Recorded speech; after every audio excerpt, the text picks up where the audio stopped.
Hello dear students, thumbnail पाहून आणि title वाचून संभ्रमात पडलात ना? येस, आजच्या व्हिडिओमध्ये मी तुम्हाला अशा एका कोर्सबद्दल माहिती सांगणार आहे की जो तुम्हाला 10वी नंतर करता येणार आहे आणि त्या कोर्स केल्यानंतर तुम्ही डॉक्टर होऊ शकता, तेही 7 ते 7.5 वर्षांमध्ये. आणि सगळ्यात महत्त्वाची गोष्ट काय आहे माहिती आहे, यासाठी तुम्हाला सायन्स नाही घ्यावं लागणार आहे 10वी नंतर. म्हणजे नीटची एक्झाम जी आहे ती तुम्हाला द्यावी लागणार नाही आहे. हां, येस, एक्झाम आहे, एंट्रन्स एक्झाम आहे, त्याच्यासाठीचं सिलेबस आहे, सगळं आहे, परंतु नीट सारखं याच्यामध्ये निगेटिव्ह मार्किंग वगैरे काही नाही आहे. सो तुमची उत्सुकता मी जास्त ताणत नाही आजच्या व्हिडिओमधून. डिटेल तुम्हाला ह्या सगळ्या कोर्सबद्दल, इलिजिबिलिटीबद्दल, फीज काय आहे, फॉर्म्स कधी सुटणार, अभ्यासक्रम, सगळं आपण आजच्या व्हिडिओमध्ये डिटेल बघणार आहोत.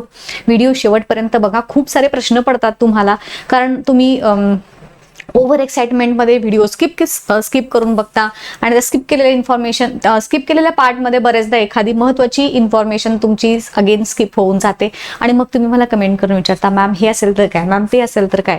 ऑल्सो ही जी इन्फॉर्मेशन आहे ऑब्व्हियसली मला काही माझ्या मनातून मिळालेली नाही आहे, मला हे एक ऑथेंटिक सोर्सपासून मिळालेली आहे. खाली मी नंतर तुम्हाला यांचा कॉन्टॅक्ट नंबर, डिटेल्स वगैरे पण देणार आहे. सो ज्यांना ह्याच्याबद्दल काही प्रश्न असतील खूप सारे, they can directly contact them and ask them questions. So मला जेव्हा एखादी युजफुल इन्फॉर्मेशन जी माझ्या स्टुडंटसाठी युजफुल आहे असं वाटतं, मी इमिजिएटली ती तुमच्यापर्यंत फक्त पोहोचवणारा मीडिएटर आहे, हे लक्षात घ्या. म्हणजे ह्यातली कुठलीही काहीही हे माझं स्वतःचं वैयक्तिक असं काही नाही आहे. आय एम जस्ट मीडिएटर, की जेणेकरून माझ्या स्टुडंट्सना कोणत्याही एखादी शिष्यवृत्ती असेल किंवा एखादी योजना असेल किंवा अशीच काही इन्फॉर्मेशन त्याचं माहिती व्हावी आणि जर ते त्याच्यासाठी इलिजिबल असेल तर त्याचा त्यांना फायदा घेण्यात यावा, एवढा माझा साधा सोपा हेतू आहे. बाकी काहीही हेतू नाही ह्या प्रकारचे व्हिडिओ आणि ही माहिती तुमच्यापर्यंत पोहोचवण्यासाठी. सो आज मी जी माहिती तुम्हाला सांगणार आहे त्याचं नाव आहे आयुर्वेद गुरुकुलम अभ्यासक्रम. दॅट इज प्री आयुर्वेदा, म्हणजे BAMS चा कोर्स आहे हा. 10वी नंतर तुम्हाला करता येणार आहे हा कोर्स. आता ह्या अभ्यासक्रमात बघा, प्रवेश जर तुम्हाला मिळवायचा असेल तर national commission for Indian system of medicine म्हणजेच NCISM ही जी ऑर्गनायझेशन आहे त्याच्या मान्यतेने नीट PA म्हणजेच प्री आयुर्वेदा अशी एक परीक्षा तुम्हाला द्यायची आहे. म्हणजे आपली रेग्युलर नीट एक्झाम ह्याच्यासाठी नाही आहे. नीट आहे एक्झाम, परंतु रेग्युलर वाली नाही. आता ही काय आहे बरं, ह्याच्यात नीट रेग्युलर नाही तर मग तुम्हाला ह्याच्यात काय द्यायचं आहे, तर ह्याच्यामध्ये एकूण 7.5 वर्षांचा हा अभ्यासक्रम आहे. याच्यासाठीची पात्रता आणि निकष काय आहेत आपण बघूयात. जसं मी तर म्हणलं तुम्हाला 10वी नंतर ही परीक्षा तुम्हाला देता येणार आहे. आता याच्यासाठीची जी 7 वर्षांची जी विभागणी, 7.5 वर्षांची जी विभागणी आहे ती कशी आहे बघा. पहिलं म्हणजे प्री आयुर्वेदिक शिक्षण, जे 2 वर्ष तुम्हाला घ्यायचं आहे. अकॅडमिक शिक्षण, संस्कृत जे विद्यापीठाशी संलग्न आयुर्वेद गुरुकुल जे आहेत काही सिलेक्टेड, त्यांची पण माहिती आपल्याला खाली मिळेलच, तिथे हे तुम्हाला शिक्षण मिळणार आहे. त्याच्यानंतर पुढची 4.5 वर्ष तुम्ही BAMS ची पदवी घेणार आणि मग इंटर्नशिप जी कंपल्सरी असेल 1 वर्षाची असं. सो हा 7.5 वर्षाचा अभ्यास तुम्ही जेव्हा पूर्ण कराल तेव्हा तुम्हाला BAMS ही डिग्री मिळणार आणि आयुर्वेदिक फिजिशियन म्हणून तुम्ही प्रॅक्टिस करू शकता.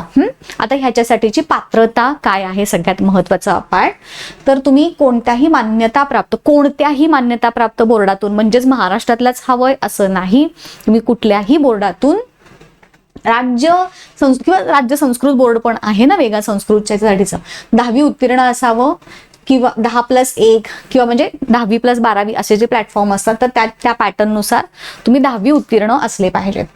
त्यानंतर जनरल कॅटेगरी विद्यार्थ्यांना कमीत कमी 50% गुण फक्त 10वी मध्ये, ते पण. आणि SC, ST, OBC हे जे आहे तर यांच्यासाठी कमीत कमी 40% गुण तुम्हाला 10वी मध्ये असले पाहिजेत. संस्कृत हा विषय तुमचा असणं ऑब्व्हियसली अनिवार्य आहे, कारण संस्कृत घेतल्यानंतरच तुम्हाला याच्यासाठीचा प्रवेश जो आहे तो मिळणार आहे.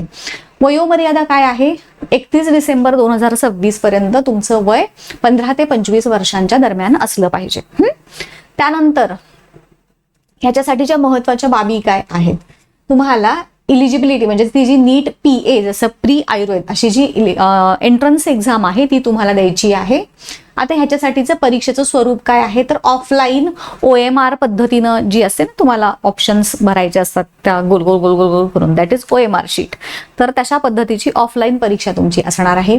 एकूण 120 MCQ आहेत ह्याच्यासाठी आणि प्रत्येक प्रश्नाला 1 गुण म्हणजेच 120 मार्कांची ही परीक्षा तुमची असणार आहे. 150 मिनिटं म्हणजेच 2.5 तास हा वेळ तुम्हाला असणार आहे या परीक्षेसाठी निगेटिव्ह मार्किंग सिस्टम नसणार आहे आणि ही परीक्षा जी आहे ती तुम्ही संस्कृत, हिंदी किंवा इंग्रजी ह्या तीनपैकी कोणत्याही एका भाषेतून देऊ शकता. त्यानंतर अभ्यासक्रम, परीक्षा तर आहे पण ह्याचा अभ्यासक्रम काय आहे?